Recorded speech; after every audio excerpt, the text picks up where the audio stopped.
দয়া করিলে দয়া হবে, ক্ষতি করিলে ক্ষতি হবে। কেউ দেখুক বা না দেখুক, নিশ্চয়ই খোদা মহান দেখবে। আলহামদুলিল্লাহি রাব্বিল আলামিন ওয়াসসালাতু ওয়াসসালামু আলা সাইয়্যিদিল মুরসালিন আম্মা বা'দ ফাউযু বিল্লাহি মিনাশ শাইতানির রাজীম বিসমিল্লাহির রহমানির রহিম আসসালাতু ওয়াসসালামু আলাইকা ইয়া রাসূলাল্লাহ ওয়া আলা আলিকা ওয়া আসহাবিকা ইয়া হাবিবাল্লাহ আসসালাতু ওয়াসসালামু আলাইকা ইয়া নবিয়াল্লাহ ওয়া আলা আলিকা ওয়া আসহাবিকা ইয়া নূরাল্লাহ। কাছের এবং দূরের দেশের ও প্রবাসের সকলকে জানাই মাদানী চ্যানেলের পক্ষ থেকে শুভেচ্ছা। মাদানী চ্যানেলের দর্শক শ্রোতা, আসুন অনুষ্ঠানের শুরুতে আমরা আমাদের প্রিয় নবী রাসূল আরবি সাল্লাল্লাহু আলাইহি সাল্লামের উপর দুরূদ শরীফ পাঠ করার ফজিলত শ্রবণ করি। প্রিয় নবী রাসূল আরবি হুজুরে আকরাম হুজুর সাল্লাল্লাহু আলাইহি সাল্লাম ইরশাদ করেছেন, যখন তোমরা কোনো কিছু ভুলে যাও তখন আমার উপর দুরূদ শরীফ পাঠ করো, ইনশাআল্লাহ আজ্জা ওয়া জাল স্মরণে এসে যাবে। সুবহানাল্লাহ। সাল্লু আলাল হাবিব সাল্লাল্লাহু তাআলা আলা মুহাম্মদ সাল্লাল্লাহু তাআলা আলাইহি ওয়া সাল্লাম। আলহামদুলিল্লাহ, প্রতিদিনের ন্যায় আমরা আবারও হাজির হয়েছি অনুষ্ঠান দয়া করুন দয়া করা হবে ইনশাআল্লাহ। আজকেও আমাদের সাথে আমাদের ইমরান ভাই রয়েছেন। আজকেও একটি আমরা বিষয় নিয়েছি, বিষয়টি আমরা আপনাদেরকে বলবো। তার আগে আসুন আমরা একটু ভালো ভালো নিয়ত করে নিই ও আল্লাহ তাআলা রাসূলের সন্তুষ্টির জন্য অনুষ্ঠানের শুরু থেকে শেষ পর্যন্ত দেখার আমরা নিয়ত করি এবং যা কিছু আমরা শুনবো এর উপর আমলও করবো ইনশাআল্লাহ আজ্জা ওয়া জাল। আজকের বিষয়টি মাদানী চ্যানেলের দর্শক শ্রোতা, স্ত্রীর প্রতি দয়া। স্বামী স্ত্রীর সম্পর্ক পৃথিবীর মধ্যে শ্রেষ্ঠ সম্পর্ক। আর একজন স্বামী ও স্ত্রীর ভালো সম্পর্ক একটি সুন্দর পরিবার গঠন করে, আর একটি সুন্দর পরিবার একটি সুন্দর সমাজ গঠনের মূল নিয়ামক হিসেবে কাজ করে। তাই ইসলামে একজন স্বামীর কি দায়িত্ব কর্তব্য রয়েছে তার স্ত্রীর প্রতি, কি আচরণ করতে হবে স্ত্রীর প্রতি, এই বিষয়ে ইসলাম আমাদেরকে খুব সুন্দরভাবে বলে দিয়েছে। ইনশাআল্লাহ আজকেও আমরা শুনবো ইমরান ভাইয়ের কাছ থেকে।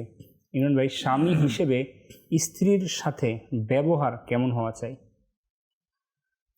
আলহামদুলিল্লাহি রাব্বিল আলামিন ওয়াসসালাতু ওয়াসসালামু আলা সাইয়্যিদিল মুরসালিন আম্মা বা'দ আউযু বিল্লাহি মিনাশ শাইতানির রাজীম বিসমিল্লাহির রহমানির রহিম।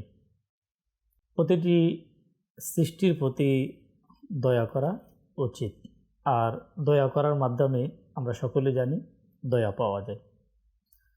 আজকে আমাদের যে বিষয়টা অনুষ্ঠানে আলোচ্য বিষয়, স্ত্রীর প্রতি দয়া। আপনার স্ত্রী তার স্বামীর প্রতি দয়া করবে, স্বামী তার স্ত্রীর প্রতি দয়া করবে, একে অপরের প্রতি, আর এর মাধ্যমে আল্লাহ তাবারক ওয়া তাআলা দয়া লাভ করবে। আজকে বিশেষ করে আমরা একটি বিষয়, সেটা হচ্ছে আপনার স্ত্রীর প্রতি দয়া। এখানে আমরা যদি দর্শক শ্রোতার উদ্দেশ্যে শুরুতে বলি, একটি মেয়েকে যখন বিয়ে দেওয়া হয়, তার পিতামাতা তার দায়িত্বটা তার স্বামীর হাতে অর্পণ করে দেয়। ওই মেয়েটার দায়িত্ব তার স্বামীর হাতে তুলে দেওয়া হয়। সে দীর্ঘদিন, তার শিশুকাল থেকে শুরু করে বিয়ের আগ পর্যন্ত সে একটি পরিবেশের সাথে ছিল। জি, বিয়ে হওয়ার সাথে সাথে সেটা আমরা জানি একেবারে মুহূর্তের মধ্যে সে আলাদা একটা পরিবেশ, আলাদা একটা নতুন একটা পরিবেশের মধ্যে সে সম্পৃক্ত হয়। এখানে একজন স্বামীর উচিত তার স্ত্রীকে একজন ভালো বন্ধু হিসাবে গ্রহণ করা। জি, ভালো বন্ধু হিসাবে জি গ্রহণ করা। যখন কেউ কাউকে ভালো বন্ধু হিসাবে, ভালো সহকারী হিসাবে যখন গ্রহণ করবে, তখন তার প্রতি আচার আচরণ সব কিছু ভালোই হবে। রাসূল করিম সাল্লাল্লাহু তাআলা আলাইহি ওয়াসাল্লাম ফরমান, মুমিনদের মধ্যে ওই ব্যক্তি পরিপূর্ণ ঈমানদার যিনি তাদের মধ্যে সর্বাপেক্ষা ভালো চরিত্রবান। সুবহানাল্লাহ। যারা মুমিন তাদের মধ্যে সবচাইতে বড় ঈমানদার হলো সে যার চরিত্র ভালো। অতঃপর ইরশাদ ফরমান, তোমাদের মধ্যে সর্বোত্তম ওই ব্যক্তি। সর্বোত্তম? জি। কোন ব্যক্তি? যে তার স্ত্রীর কাছে সবচাইতে ভালো। সুবহানাল্লাহ। আপনি একটু বিবেচনা করে আপনি দেখেন, আমি স্ত্রীর সাথে খারাপ ব্যবহার করব আর স্ত্রী কি আমাকে ভালো হিসাবে গ্রহণ করবে? না। নবী পাক সাল্লাল্লাহু তাআলা আলাইহি ওয়াসাল্লাম বলেন যে ওই ব্যক্তি সবচাইতে উত্তম যার স্ত্রী বলে আমার স্বামী ভালো, সর্বোত্তম। সর্বোত্তম। সুবহানাল্লাহ। এখন এই ভালোর ইয়েটা কখন পায়? যখন স্বামী তার সঠিক দায়িত্ব পালন করে, তার সাথে ভালো ব্যবহার করে, যেভাবে ব্যবহার করা উচিত ইসলাম যেভাবে আমাদেরকে শিক্ষা দিয়েছে, নবী পাক সাল্লাল্লাহু তাআলা আলাইহি ওয়াসাল্লাম যেভাবে শিক্ষা দিয়েছেন, সেভাবে যখন অনুরূপ এক স্বামী তার স্ত্রীর প্রতি দায়িত্ব পালন করবে, তো স্ত্রী কখনো তার স্বামীর বিরোধিতা করবে না, বরং সে অবশ্যই বলবে যে আমার স্বামী ভালো। এরপর আরেকটি হাদিসে পাক, তিরমিজি শরীফের হাদিস, প্রিয় নবী সাল্লাল্লাহু তাআলা আলাইহি ওয়াসাল্লাম ফরমান যে কামিল ইমানদার মধ্যে সেও, মানে আমরা বলি না যে অমুক কামিল ইমানদার, জি, মানে কামিল, তো কামিল ইমানদারের মধ্যে ওই ব্যক্তি অন্তর্ভুক্ত যে তার স্ত্রীর সাথে নরম ব্যবহার করে। সুবহানাল্লাহ। নরম ব্যবহার। হয়তো দর্শক শ্রোতা এই মুহূর্তে যারা আমাদের এই চ্যানেলের সঙ্গে, এই বিষয়টা অনেকের কাছে, যদিও ইসলামী বোনদের কাছে খুব ভালো মনে হচ্ছে, যদি কোনো ইসলামী ভাই শুনে যে হাদিসের পাকের মধ্যে বলা হচ্ছে নরম ব্যবহার, হয়তো আমাদের সমাজে এই নরম ব্যবহারকারী, হয়তো আমাদের সমাজে স্ত্রীর সাথে কোমল নরম ব্যবহারকারী লোকের সংখ্যা খুবই কম, বাস্তবিক কম। জি জি জি। এর কারণ কি? এর কারণ হচ্ছে ইসলাম যে আসলে যে শিক্ষা আমাদেরকে দিয়েছে, ওই শিক্ষা থেকে কিন্তু আমরা একেবারে বের হয়ে গিয়েছি। জি, মানে নর্মীয়তার যে বিষয়টা এখন ইমরান ভাই, বিষয়টা হচ্ছে এরকম যে আমি চিন্তা ভাবনা করি আমার স্ত্রী সে হচ্ছে আমার অধীনস্থ, তো একটা মানে এরকম চিন্তা ভাবনা আসে, মানে দাসীর মতো সে, আমি যেটা হুকুম করব সেই কাজটা করবে, সে করতে বাধ্য, তো তাকে আমি যেভাবে হোক আদায় করে নেব। তো এই যে চিন্তা ভাবনা, এই মেন্টালিটির কারণে অনেক সময় কি হয় যে নর্মীয়তা, যে আপনি বললেন নরম যে বিষয়টা, সেটা তার মধ্যে থাকে না। তো একটা হচ্ছে যে সর্বোত্তম যে ব্যক্তি সেই হবে যে স্ত্রীর কাছে ভালো। এখন আমি বন্ধু মহলে সবার কাছে প্রিয়, আমি আমার অফিস যেখানে আমি কাজ করি সেখানে আমি সবার কাছে প্রিয়, আর কিন্তু আমি ঘরে যখন আসি তখন আমি আমার স্ত্রীর সাথে অন্যরকম আচরণ করি, তখন আমার কঠোরতা বেড়ে যায়, তখন আমার আচরণ, আমার কথার মধ্যে কর্কশ আচরণ চলে আসে। তো এই যে বিষয়টা, এটার সাথে আসলে আপনি তো আমাদের সামাজিক বর্তমান যা হচ্ছে পুরো প্রেক্ষাপটে আপনি সামনে নিয়ে আসলেন। আসলে মানুষের ব্যবহার, আচার আচরণ, এটা ইমান যত পরিশুদ্ধি হয়, ইমানের মধ্যে যত সৌন্দর্য থাকে, তত কিন্তু মানুষের আচার ব্যবহার ভালো থাকে। যেহেতু আপনার ঘরের বাইরের উদাহরণ নিয়ে আসলেন একটা হাদিসে মোবারকা, নবী পাক সাল্লাল্লাহু তাআলা আলাইহি ওয়াসাল্লাম ফরমান যে ইমানদার যে, সে বাহিরে থাকবে বাঘের মতো, আচ্ছা, ঘরে থাকবে বাচ্চার মতো। একেবারে বাঘের মতো বলতে মানে কি, মানে মানুষকে আঘাত করবে না, মানে কিন্তু যখন মানে বাহিরে যেভাবে চলার মাধ্যমে তার একটা অ্যাক্টিভিটিস, ওই জিনিসটা ব্যক্তিত্ব প্রকাশ পায়, কিন্তু যখন সে ঘরে আসবে, ঘরে আসার পরে তার আচার আচরণ, বাচ্চারা যেভাবে থাকে না, একবারে বিনয়ী ঠান্ডা, এই জিনিসটা। এখন আমাদের অবস্থা কিন্তু উল্টো। আমরা বাহিরে বসের কাছে একেবারে নরম, বন্ধুর কাছে খুবই নরম, আচ্ছা ইসলামী ভাইয়ের কাছে গেলে আরো নরম, কিন্তু ঘরে অবস্থা ব্যতিক্রম। ঘরে বাচ্চাকে একটা বলে ফেললাম, বাচ্চাকে মার দিয়ে দিলাম, আচ্ছা বাচ্চাকে মারতে না পারলে মাদাল্লাহ বাচ্চার মাকে আমরা মার দিয়ে দিলাম। কিন্তু এখানে নুরুশন বা যদি আমরা নবী পাক সাল্লাল্লাহু তাআলা আলাইহি ওয়াসাল্লামের সাথে যে জান্নাতি রমণী যারা ছিলেন, সুবহানাল্লাহ, আল্লাহ আল্লাহ আল্লাহ, তারা নবী পাক সাল্লাল্লাহু তাআলা আলাইহি ওয়াসাল্লামের আদর্শ মোবারকা কেমন ছিল স্ত্রীদের সাথে, আচ্ছা আমরা কার থেকে শিখব?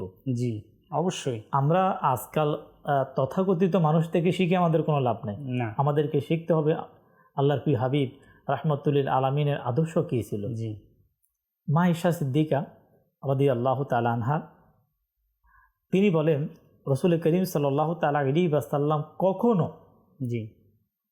কি বললেন, কখনো তার কোনো খাদিম বা তার কোনো স্ত্রীকে মারপিট করেন নাই। আল্লাহ আল্লাহ আল্লাহ, দেখেন ইসলামের অবশ্যই একটা বিধান আছে, কিন্তু আজকে যারা হয়তো কথায় কথায় যারা স্ত্রীকে প্রহার করে, তো ওই শরীয়তের ওই বিধানের সাথে এদের কিন্তু কোনো সম্পর্ক নাই, শুধু এখানে আসলে আমি যদি ছোট্টখাটো বিষয়ে, রোশন ভাই খাবার ভালো হয় নাই, হয়তো অফিসে যাওয়ার সময় একটা কথা বলে গেল, সে ভুলে গেল। ভুল হওয়াটাই মানুষের স্বাভাবিক। জি, ভুলে সেই কাজটা করে নাই, আমি এসে তাকে গালিগালাজ করলাম, তাকে মারধর করলাম, এখানে লাভটা কি হলো আমার? আল্লাহ, এর দ্বারা কি কাজটাকে ঠিক হয়ে গেল? না। আমি আমার ব্যবহারটাকে আমি এমনভাবে তৈরি করি যে এমন ব্যবহার যাতে করে আমার স্ত্রী অপেক্ষায় থাকে যে আমি আমার স্বামীর কথায় লাভবাহিক কখন বলবো, জি, তার সংস্পর্শে আমি কখন আসবো, কখন জি, আসবো, তার অপেক্ষায় থাকবো। কিন্তু আজকে হয়তো মাদানী চ্যানেলের দর্শক শ্রোতা ভুল হবে না, অনেক স্বামী যখন ঘরে আসে জালাল আল্লাহ আল্লাহ আল্লাহ। জালালি ইমরান ভাই, এমনও আছে যে অনেক স্ত্রী চায় যে সে দেরি করে আসুক, দেরি করে আসুক, আবার ঘরে থাকলে তাড়াতাড়ি তাড়াতাড়ি বের বের হয়ে হয়ে যায়। যাক। আচ্ছা, এটা কি স্ত্রীদের খারাপ গুণ? না, না এইটা ওই স্বামী, আচ্ছা সব স্বামীর ব্যাপারে না না, না না, তা তো অবশ্যই না, আমরা সবার জন্য যারা আছে যারা এই ধরনের। জি জি, অর্থাৎ এমনটাই যে আমি যে বাহিরে যেরকম মানুষের সাথে ভালো আচরণ করি, আমার ভালো জিনিসটা আমি প্রকাশ করি, মানুষের ব্যক্তিত্ব আমি ভালো যেতে হয় সেটা দেখাই, একই ব্যাপারে আমরা আমাদের ঘরের মধ্যেও দেখাই, যাতে আমাদের দুইটা রূপ না হয়। একটা মানুষের দুইটা রূপ কখনোই হতে হয় না। পারে না। ইমাম শাফি রহমতুল্লাহ একটা জি। কল, যেহেতু আপনি বললেন যে একজন মানুষের দুইটা রূপ, উভয় দিকে একই রূপ হওয়া উচিত, জি ইমাম শাফি রহমতুল্লাহ তাআলা আলাইহি বলেন ইমানদার ঘরে যেরকম বাহিরও সেরকম, বাইরে যেরকম ঘরও সেরকম। সুবহানাল্লাহ। মানে যদি কি ইমানদার হয় জি, তখন সে দুই জায়গায় দুই রকম হবে না। কিতাবের মধ্যে এসেছে যখন কোনো স্বামী স্ত্রী একত্রিত বসে হাসি মুখে কথা বলে, তখন আল্লাহ তাআলার রহমত তাদের উপর বর্ষণ হয়। আল্লাহ আল্লাহ আল্লাহ। তো এটা খুব মানে চমৎকার একটি বিষয়, একটু চিন্তা করুন মাদানী চ্যানেলের দর্শক শ্রোতা। তো এই বিষয়টা উপলব্ধি করতে পারবেন তখনই যখন আপনাদের একটা ভালো সুসম্পর্ক থাকবে। আমরা চেষ্টা করি সুসম্পর্ক গড়ার। একটি ঘটনা এরকম যে এক স্বামী উনি খাবার খেতে বসেছিলেন, জি তো খাবার খাওয়ার সময় উনি খাবারের মধ্যে তরকারির মধ্যে লবণ বেশি হয়ে গিয়েছিল। জি তো উনার মধ্যে খেয়াল আসলো যে উনি উনার স্ত্রীকে, উনার সহধর্মিণীকে উনি কি রাগ করবে, রাগ প্রকাশ করবে।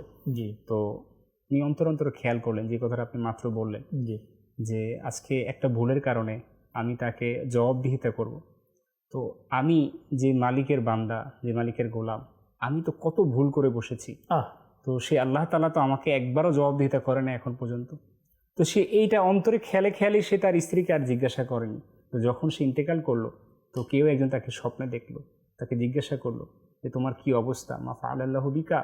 তো সে বলল আল্লাহ তাআলা আমাকে একটি আমলের কারণে আল্লাহ তাআলা আমাকে মাফ করে দিয়েছেন, আর সেটা হলো ওই দিন যেই দিন আমি আমার স্ত্রীকে তরকারিতে লবণ হওয়ার কারণে যে আমি নিয়ত করেছিলাম যে তাকে আমি এর জন্য জবাবদিহিতা করব, তাকে আমি প্রহার করব, কিন্তু আমি অন্তরে অন্তরে তাকে মাফ করে দিয়েছিলাম। তো আল্লাহ তাআলা এই কারণে আল্লাহ তাআলা আমাকে ক্ষমা করে দিয়েছে। দেখুন, এই যে একটা দয়া, জি, শুধু একটা দয়া। তার জিন্দিগির গুনাহ ক্ষমা হয়ে গেল। আল্লাহ আল্লাহ আল্লাহ। দয়া করতে হয়তো কাজটা কিন্তু মামুলি, জি জি জি, সে মনে মনে ভাবলাম আমি যদি আমার স্ত্রীকে ক্ষমা করে দিই আল্লাহ তাআলা আমাকে ক্ষমা করে ক্ষমা করে দেবে। দিবে। এই ধরনের আমি নুর হোসেন ভাইকে বলি, আজকে এই ক্ষমার মন মানসিকতা আমাদের মাঝে না থাকার কারণে জি, যারা দেখা যাচ্ছে বড় কোনো অপরাধ নয়, ছোট বিষয় ছোট নিয়ে। বিষয়ে এমনভাবে প্রহার করা হচ্ছে। আমি সোশ্যাল মিডিয়ার দুই একটা নিউজ আর সম্ভবত দুই একটা প্রিন্ট মিডিয়ার পত্রিকার মধ্যে আমি যখন পেলাম যে স্ত্রীকে যে প্রহার করলো, আঘাত করলো, আল্লাহ আল্লাহ আল্লাহ, মানে একজন মানুষের ভিতরে যখন মানুষত্ববোধটা হারিয়ে যায়, আল্লাহ, আপনার কখনো নজর পড়ছে কিনা জানি না, আমি যখন দেখলাম যে কেমন মানুষ, যে একজন সে এই যার সাথে আপনার যে তার এত উপকার করেন, আমি উপকারের বিষয়গুলো আসবো। একজন স্ত্রী তার স্বামীর আসলে কি উপকার করে, যারা বিশেষ করে বিবাহিত তারা এটা খুব প্রতিদিন প্রতি ঘন্টায় কিন্তু সে চাইলে বের করতে পারে। মানে একজন স্ত্রী তার স্বামী কি উপকার করে, স্বামীর উপর কত দয়া করে কত যাচ্ছে, দয়া করে যাচ্ছে, কিন্তু আল্লাহ তাবারক ওয়া তাআলার পানা এমন আঘাত, এমন অত্যাচার, এমন জুলুম, এর মূল কারণ কি জানেন? আমার মানুষত্ববোধ যদি আমার মাঝে থাকতো, জি, তাহলে হয়তো এই ধরনের কাজ আমার দ্বারা সম্ভব হতো না। আজকে মাদানী চ্যানেলের প্রোগ্রামের মাধ্যমে আমরা তাদের কাছে একটা বিনীত আমরা রিকোয়েস্ট আমরা করতে পারি, দেখুন আমিও মানুষ, সেও মানুষ, জি, তার ভুল হবে, প্রতিদিন তার ভুল নোট করি যে তুমি ওই দিন ভুল করলে, ওই দিন ভুল করলে, ওই দিন ভুল করলে, এত ভুল, কিন্তু স্ত্রীরা কিন্তু তাদের স্বামীর ভুলগুলো নোট করে না, না, মেজরিটি নোট করে না। যদি নোট করতো, আমি নুর হোসেন ভাইকে বলবো হয়তো এটা মিথ্যা হবে না যে ওই নোট করলে স্ত্রীর তুলনায় তার স্বামীর ভুলের সংখ্যা বেশি বেশি হতো। হাদিসে পাকের মধ্যে কি বলে জানেন? জি জি যে দুর্বল ব্যক্তির উপর শক্তি প্রয়োগ করা বাহাদুরি না, জি, স্বামীর কাছে স্ত্রী কিন্তু দুর্বল। দুর্বল। এখন আমি বাহাদুরি দেখাচ্ছি, একজন দুর্বল মানুষকে শাসন করে আমি বাহাদুরি দেখাচ্ছি, আসলে কি বাহাদুরি না। না, এখানে কখনোই না। একটি আমি দর্শক শ্রোতার দৃষ্টি আকর্ষণ করব। একটি হাদিসে মোবারকা শেখ তরিকত আমির আহলে সুন্নাত দামাত বারাকাতুহুমুল আলিয়া ওনার লিখিত একটি রিসালা, যার নাম হচ্ছে আপনার ইহতিরামে মুসলিম, জি, মুসলমানদের সম্মান। সম্মান। এই ইহতিরামে মুসলিম এর মধ্যে সহি মুসলিম শরীফের একটি হাদিসে মোবারকা আপনার ইনশাআল্লাহ যদি আমরা মন দিয়ে যদি আমরা শ্রবণ করি, যে অনেক ক্ষেত্রে অনেক বিষয়ে মহিলাদের দ্বারা হয়তো এমন কিছু কর্ম, এমন কিছু আপনার ঘটে যায়, এরও কিন্তু কারণ আছে। ওই কারণটা যদি আমরা জানতে পারি, তা হয়তো আমরা তাদের প্রতি দয়া প্রদর্শন করতে পারবো। নবী পাক সাল্লাল্লাহু তাআলা আলাইহি ওয়াসাল্লাম ইরশাদ ফরমান, নিশ্চয় নারী বাঁকা পাঁজর থেকে সৃষ্টি, বাঁকা পাঁজর থেকে সৃষ্টি। তাদের থেকে যদি তোমরা ফায়দা নিতে চাও, উপকার নিতে চাও, তাদের ওই বাঁকা যে স্বভাব, জি, হাদিসে পাক বলা হয়েছে, এর থেকে নেওয়া সম্ভব। যদি সোজা করতে চাও, জি। অনেকে চায় যে একবারে সোজা করে ফেলবে, আচ্ছা আচ্ছা, অনেকে বলে, তাহলে সে ভেঙে যাবে। আজকে তাই হচ্ছে। জি জি। আজকে যারা সোজা করতে যাচ্ছে, বেশি বুঝতে গিয়ে আজকে যাদের তাদের সম্পর্ক নষ্ট হয়ে যাচ্ছে, সম্পর্ক নষ্ট হয়ে যাচ্ছে, ফ্যামিলি ভেঙে যাচ্ছে, জি জি, তালাক হয়ে যাচ্ছে। কিন্তু এই যে হাদিসে পাক যে আমাদেরকে একটা ইঙ্গিত দিয়ে দিলেন যে হয়তো তাদের স্বভাবের মধ্যে যে বিষয়টা থাকবে, কিন্তু পুরুষদের দায়িত্ব কর্তব্য হচ্ছে তারা তাদেরকে নম্রতার মাধ্যমে, কোমল ব্যবহারের মাধ্যমে তাদের থেকে উপকার নেওয়া, জি। ফায়দা নেওয়া একেবারে আসান এবং সহজ হয়ে যাবে। আলহামদুলিল্লাহ, আমরা শুনছিলাম যে কীরকম আচরণ আছে। একটা হাদিসে মুবারক আমি বলবো যে হুজুর সাল্লাল্লাহু আলাইহি ওয়াসাল্লাম ইরশাদ ফরমান, আল্লাহ রাসূলের সাহাবী একজন আল্লাহ রাসূলের দরবারে এসে আরজ করলো যে আমি বলি, হে আল্লাহ রাসূল, আমাদের কারো উপরে তার স্ত্রীর কি হক রয়েছে? হুজুর সাল্লাল্লাহু আলাইহি ওয়াসাল্লাম ইরশাদ করলেন, তুমি যখন আহার করবে তাকেও আহার করাবে, তুমি পোশাক পরিধান করলে তাকেও পোশাক দেবে, তার মুখমণ্ডলে মারবে না, তাকে গালমন্দ করবে না, এবং পৃথক রাখতে হলে ঘরের মধ্যেই রাখবে। জি। তো এই হাদিসের মধ্যে অনেকগুলো মেসেজ রয়েছে, আমি বিস্তারিত যাব না। তো যতটুকু আলহামদুলিল্লাহ আপনারা শ্রবণ করেছেন এর উপর আমল করার চেষ্টা করবেন। যেহেতু আমাদের আরও কিছু প্রশ্ন রয়েছে ইমরান ভাই। জি। একজন স্ত্রী, অর্থাৎ সে হয়তো বা কারো ঘরের মেয়ে ছিল, তারপর তো হয়তো বা আমার ঘরে সে স্ত্রী হয়ে এসেছে আমার। তো স্ত্রী হওয়ার আগে সে তার পিতার অধীনস্থ হিসেবে ছিল। জি। তার পিতা তাকে তার দায়িত্ব কর্তব্য পালন করেছে, তার পিতা। তো স্ত্রী যখন, ওই মেয়ে যখন আমার ঘরে স্ত্রী হিসেবে চলে আসে, তখন আমি স্বামী হিসেবে আমার প্রতি অনেকগুলো দায়িত্ব হয়ে যায়। তো কিছু সংক্ষেপে কিছু দায়িত্ব বিষয়গুলো আপনি বলে দিন আমাদের। এখানে আপনার যদি আমরা এভাবে, তো দায়িত্বের মধ্যে অনেকগুলা দায়িত্ব। প্রথম দায়িত্ব হচ্ছে দেখতে হবে তার মধ্যে ধর্মীয় জ্ঞানের কোনো অভাব আছে কি না। তো যদি ধর্মীয় জ্ঞানের কোনো অভাব থাকে, তখন একজন স্বামী হিসেবে তার দায়িত্ব হচ্ছে তার স্ত্রীর মধ্যে ধর্মীয় অনুভূতিগুলো নিয়ে আসা। যেমন আপনার এই কোরআনুল কারীমের শিক্ষা, তারপরে সে নামাজের আহকামগুলো জানে কিনা, তারপরে পর্দার যে বিষয়গুলা সেগুলা সম্পর্কে সে অবগত কিনা। ফার্স্ট যেটা দায়িত্ব হচ্ছে তাকে ধর্মীয় বিষয়গুলা তাকে কি করা, তাকে অবগত করানো। আচ্ছা, এরপরে আমাদেরকে কিছু জিনিস স্বামীর যেটা কর্তব্যের মধ্যে, যখন একই ফ্যামিলিতে থাকতে গিয়ে একে অপরের সহযোগী হওয়া, যেমন যথাসম্ভব রান্নাবান্নার কাজে হোক, ছেলে সন্তানদের লালন পালনের কাজে হোক, এই যে কাজগুলা, এই কাজগুলাতে যদি এক স্বামী যদি বলে যে আমি পরিপূর্ণভাবে এটা আমার স্ত্রীর দায়িত্ব, সেই করবে, এটা পসিবল না। এখানে তার একটা দায়িত্ব হচ্ছে যে আপনার যতটুকু সম্ভব প্রতিটা কাজের মধ্যে তার স্ত্রীকে হেল্প করা, সহযোগিতা করা। এটা আমার নবীর সুন্নত, এটা সুন্নত। নবী পাক সাল্লাল্লাহু তাআলা আলাইহি ওয়াসাল্লাম রুটি পর্যন্ত বানিয়েছেন। সুবহানাল্লাহ। আল্লাহর হাবিব সাল্লাল্লাহু তাআলা আলাইহি ওয়াসাল্লাম এর প্রতিটা ক্ষেত্রে ঘরের কাজের মধ্যে হুজুর সাল্লাল্লাহু আলাইহি ওয়াসাল্লাম সহযোগিতা যে করেছেন এর প্রমাণ একাধিকবার অসংখ্য হাদিস আছে, কূপ থেকে পানি উঠানো, পানি উঠানো, সবকিছু যে সহযোগিতা করা। আচ্ছা, আরেকটা হচ্ছে যে মহিলাদের ক্ষেত্রে অনেক সময় আপনার দেখা যাচ্ছে যে তাদের দিলটা থাকে একটু কি নরম। জি। তো নরম দিল থাকাতে আপনার কখনো মা বাবার কথা স্মরণ হয়, বিশেষ করে প্রাথমিক দিকগুলাতে বিয়ের 2, 4, 5, 7 বছরে মা বাবার কথা স্মরণ হয়, ছোট ভাই বোনদের কথা স্মরণ হয়। এই সকল ক্ষেত্রে স্বামী তার সাথে এমন মানে হাস্যোজ্জ্বল যে ভঙ্গি যেগুলোর মাধ্যমে মন খুশি হয়, দেখা যাচ্ছে যে আপনার এই এমন কিছু শরীয়সম্মত এমন কিছু তার সাথে ইমরান ভাই তার যে আমি দায়িত্ব কর্তব্য একবার শেষের দিকে চলে যাচ্ছি আমরা, যে তার ভরণ পোষণের দায়িত্বগুলো, তার চাহিদা পূরণ করা, তার যে কাজগুলো সেখানে সহযোগী হওয়া, মানে তার যে বিষয়গুলো আছে সব বিষয়ের দিকে খেয়াল রাখা। এখানে দেখেন আমি আপনাকে বলি, তার যে মনটা খুশি রাখা। দেখেন একটা পরিবারের মধ্যে যখন আপনার বাচ্চার মা সে যদি আপনার চিন্তিত অবস্থায় থাকে তাহলে ঘরের অন্যান্য কাজ হবে না। মায়েশা সিদ্দিকা রাদিয়াল্লাহু তাআলা আনহা বলেন, নবী পাক সাল্লাল্লাহু তাআলা আলাইহি ওয়াসাল্লাম আমার সাথে দৌড় প্রতিযোগিতা করতেন। সুবহানাল্লাহ, সুবহানাল্লাহ। এই যে দেখেন বিষয়টা এমনটা চমৎকার। পরে মায়েশা সিদ্দিকা রাদিয়াল্লাহু তাআলা আনহা বলেন, আমি কখনো কখনো হুজুর সাল্লাল্লাহু আলাইহি ওয়াসাল্লামকে অতিক্রম করে চলে যেতাম। আল্লাহ আল্লাহ আল্লাহ, সুবহানাল্লাহ। এই যে এই বিষয়টা এখানে কিন্তু যে তার মায়েশা সিদ্দিকা রাদিয়াল্লাহু তাআলা আনহা এর মাধ্যমে নিজের কাছে একটা কি ফিল করতেন, একটা আনন্দকে ফিল করতেন। এখানে আপনার শরীয়সম্মত যে কাজগুলো আছে, স্ত্রীকে খুশি করার যে শরীয়সম্মত পদ্ধতি আমাদের একটু বলবো ইমরান ভাই, সমাজের মধ্যে যে আমরা বিনোদন দেওয়ার জন্য স্ত্রী সন্তানকে যে মাশাআল্লাহ দুনিয়াবি যে কাজগুলো আমরা করে থাকি এগুলো খুবই মানে আল্লাহ তাআলা নারাজিমূলক কাজ। তো শরীয়সম্মত কিন্তু বিনোদন, যেটা আপনি বললেন মাশাআল্লাহ, রাসূল সাল্লাল্লাহু আলাইহি ওয়াসাল্লাম আম্মা জান আয়েশা সিদ্দিকা রাদিয়াল্লাহু আনহা বিনোদন করতেন কিন্তু মাশাআল্লাহ।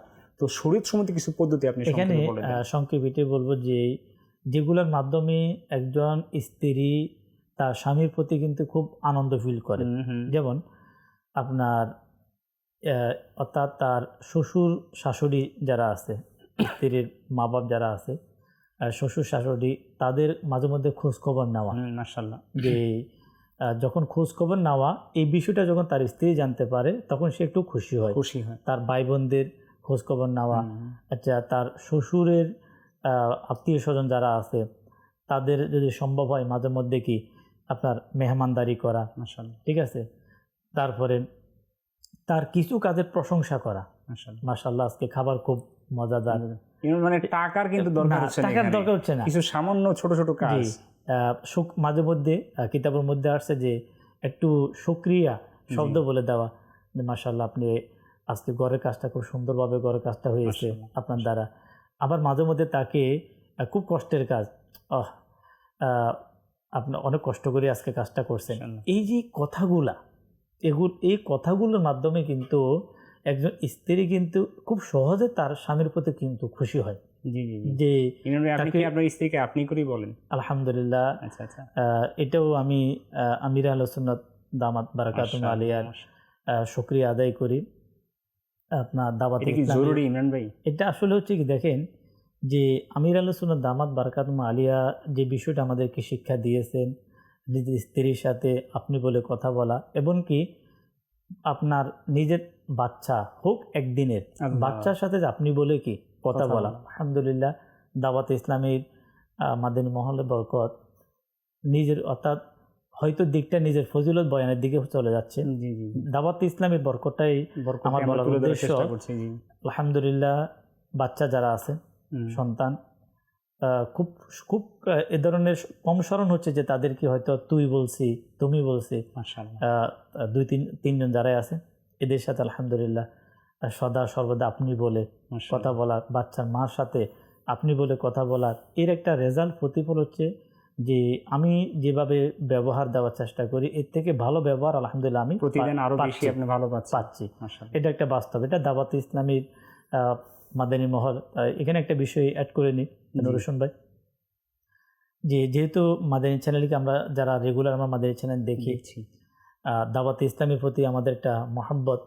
যদি কোনো ব্যক্তি চায় যে আমার ঘরের মধ্যে শান্তি চলে আসুক, যে আমার ঘরের মধ্যে শান্তি চলে আসুক। কোনো ইসলামী বোন যদি চায় যে আমার বাচ্চার বাবা আমার সাথে শরীয়ত সম্মতভাবে কথা বলুক, সুন্দর আচরণ করুক, তাহলে উভয় দাওয়াতে ইসলামের সাথে আমরা কি করি, সম্পৃক্ত হয়ে আমরা সম্পৃক্ত হই, আমরা মাশাআল্লাহ। সময় দেওয়ার চেষ্টা করি। জি, ইমরান ভাই। ইনশাআল্লাহ আজ্জা ওয়াজাল এর মাধ্যমে আমাদের পরস্পরের মধ্যে মিল মহাব্বত সৃষ্টি হবে এবং জি। ঘরের মধ্যে শান্তিও কি হবে, কায়েম হবে জি, ইনশাআল্লাহ। আলহামদুলিল্লাহ। আমরা শুনছিলাম ইমরান ভাইয়ের কাছ থেকে মাশাআল্লাহ তার ব্যক্তিগত জীবন থেকেও আলহামদুলিল্লাহ মাদানী মহলের যে বরকত মাশাআল্লাহ আমরা শুনছিলাম কোরআন হাদিসের আলোকে থেকে স্ত্রীর প্রতি কী দায়িত্ব, কর্তব্য, কী হক রয়েছে। তো মাদানী চ্যানেলের দর্শক শ্রোতা, একটি ঘরের মধ্যে শান্তি রাখার জন্য অঢেল সম্পদের প্রয়োজন নেই, কষ্টের প্রয়োজন নেই, সামান্য কিছু কিছু কাজ আলহামদুলিল্লাহ যেটা আমাদের ইসলাম শিক্ষা দিয়েছে, যে কাজগুলো করার মাধ্যমে আল্লাহ চাহে তো আমাদের ঘরের মধ্যে শান্তি চলে আসবে। আজকে আমরা শুনছিলাম স্ত্রীর প্রতি দয়া, আলহামদুলিল্লাহ ইসলামী বোনদের হয়তো অন্তর খুশি হয়ে গিয়েছে। তো ইসলামী ভাইদের মন খারাপ করার কিছু নেই, ইনশাল্লাহ আগামী পর্বে আমরা ইনশাল্লাহ শুনবো স্বামীদের প্রতি দয়া, ইনশাল্লাহ এটাও আমরা শুনবো একজন ইনশাল্লাহ। স্ত্রী হিসাবে জি যে স্বামী তার প্রতি অসংখ্য উপকার জি করে এবং শরীয়তের কি হুকুম কি আছে হুকুম রয়েছে স্ত্রীর প্রতি। অনেক সময় বলে থাকে যে হুজুররা হয়তো বা শুধু ইসলামী বোনদের নিয়ে কথা বলে, স্ত্রীদের না, কথা আলহামদুলিল্লাহ বলে। এখানে নুরুসুন ভাই, জি ইসলাম এটা এমন একটি ধর্ম জি যেখানে স্ত্রীর হকের কথা, সেখানে আবার স্বামীর হক। ইনশাল্লাহ ইন্টারনেটকে আগামীকালকে আমরা ইনশাল্লাহ শুনবো ইনশাআল্লাহ। এই বিষয়ে। মাদানী চ্যানেলের দর্শক শ্রোতা, আল্লাহ তাআলা আমাদেরকে সৌভাগ্য দান করেছে মাদানী চ্যানেলের মাধ্যমে এই সকল সুন্দর সুন্দর বিষয়গুলো শোনার।